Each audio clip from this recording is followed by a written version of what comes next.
पौष माह में रविवार का दिन जब आता है तो इस दिन एक कथा सुनने का विधान है। एक साहूकार था, उसका कोई बच्चा नहीं था।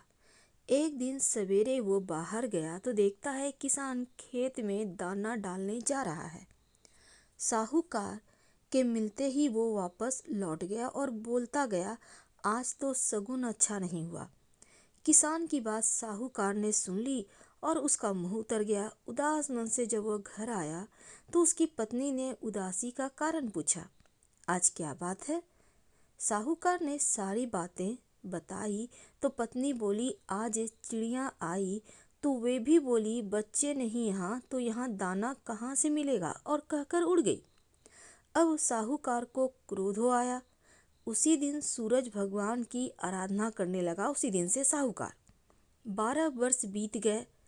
राणा दे जी ने सूरज भगवान से कहा, यह इतने मन से आपकी आराधना करता है, इनकी पुकार सुन लो जी। सूर्य भगवान ने उसके सामने प्रकट हुए और कहा, तेरे भाग्य में संतान नहीं है, पर मेरे आशीर्वाद से एक कन्या होगी। 9वें महीने एक कन्या ने उसके घर में जन्म लिया। कन्या जब हंसती तो उसके मुख से हीरे मोती गिरते। मालिश वाली आती, हीरे मोती ले जाती। 1 माह के बाद मालिश वाली का आना बंद कर दिया तो उसकी माँ को हीरे मोती मिलने लगे। उसके घर में बहुत धन दौलत हो गई। उसके पिता ने सोचा, लड़की बड़ी हो गई, उसकी शादी कर देते हैं। उसकी माँ ने कहा, मेरे उठते ही इसका मुंह देखने का नियम है, क्यों नहीं हम घर जवाई रख लेते हैं। एक गरीब लड़का ढूंढा और उसकी शादी करवा दी। शादी के बाद रोज सुबह उसकी माँ उसको उठाने जाती तो लड़के को बुरा लगता, तो लड़की ने प्यार से समझा दिया कि माँ के मेरा मुंह देखने का नियम है। एक दिन जवाई ने लड़की को उठा दिया और देखा कि हीरे मोती उसके मुंह से गिर रहे हैं। उसने उठा लिया। लड़की की माँ आई तो समझ गई कि जवाई को पता चल गया है। उसके मन में लालच ने घर कर लिया और उसने अपने जवाई को मारने के लिए एक आदमी भेजा। आदमी ने जब जवाई को मार दिया और उसका सिर सासू को लाके दिया, राणा जी और भगवान सूर्य ने सोचा कि मेरी दी हुई लड़की के पति को मार दिया, जबकि उसकी रक्षा करनी चाहिए। सूर्य भगवान ब्राह्मण का रूप धारण करके गए और भिक्षा में जवाई का सिर ले आए। अंग जोड़कर अमृत छिड़क दिया और उसका पति जीवित हो गया। लड़की के पौष रविवार व्रत करने का नियम था। वह पूजा कर कहानी सुन भोजन करने के लिए पति का इंतजार कर रही थी और उसका पति आया तो उसने पूछा, आपको पता नहीं है क्या, दिन अस्त होने पर खाना नहीं खा सकती, अगले दिन खाना पड़ता है। उसके पति ने उसको सारी बात बताई। बेटी बोली, अब हम यहाँ नहीं रहेंगे। सास ने बहुत पश्चाताप किया, पर बेटी अपने पति के साथ ससुराल में सुखपूर्वक रहने लगी। उसके घर में सुख समृद्धि आ गई।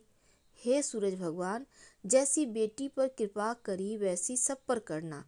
उसने अपने परिवार पुत्र पौत्र के साथ जीवन यापन कर अंत में सूर्य लोक में स्थान प्राप्त किया। तो रविवार, पौष में जब रविवार का दिन आता है तो इस दिन बिना नमक का भोजन करना चाहिए। सूर्य भगवान की आराधना करें। दिन में 3 बार सूर्य भगवान को अर्घ्य दें। छाछ इस दिन नहीं बनाना चाहिए। महिलाओं को सिर नहीं धोना चाहिए, तेल नहीं खाना चाहिए, ब्लू यानी नीले रंग के वस्त्र नहीं पहनना चाहिए और पूजा करके कहानी जरूर सुनना चाहिए। पौष मास रविवार का व्रत करने से भगवान सूर्य को आसानी से आप प्रसन्न कर सकते हैं। भगवान सूर्य पुष्प आदि के द्वारा पूजन करने से आसानी से प्रसन्न हो जाते हैं, उत्तम फल देते हैं। लेकिन जब आप रविवार का पौष महीने में व्रत रखते हैं, भगवान सूर्य की आराधना करते हैं, तो संतान आज्ञाकारी होती है, माता पिता से स्नेह करने वाली होती है और संतान का तेज सूर्य के समान बढ़ता जाता है। प्रभाव, सम्मान, समाज में प्रतिष्ठा बढ़ता चला जाता है। पौष माह रविवार मल मास के महीने में 1 माह तक जो भी रविवार रहता है उसको कहते हैं। और पौष रविवार, ये पौष मास का आरंभ हो रहा है, समस्त शुभ कार्य यहाँ से वर्जित हो जाएंगे। और इसमें इष्ट देव की आराधना खूब करें, दान पुण्य करें। इस महीने में किए गए दान पुण्य अधिक फल देते हैं। मलमास में शुभ कार्य नहीं करना चाहिए, जैसे यज्ञ, तीर्थ यात्रा, देव मूर्ति स्थापना, प्राण प्रतिष्ठा, यज्ञ, पवित्र संस्कार, विवाह, गृह प्रवेश, वास्तु पूजा, कोई भी मांगलिक कार्य नहीं करना चाहिए। इस मास में प्रतिदिन घर की महिलाओं को सुबह स्नान वगैरह से निवृत्त होकर भगवत गीता का पाठ करना चाहिए। सारे दुख कष्ट दूर हो जाते हैं। भगवान विष्णु की कृपा से आप और आपका परिवार पर बनी रहती है। अखंड सौभाग्य का वरदान मिलता है।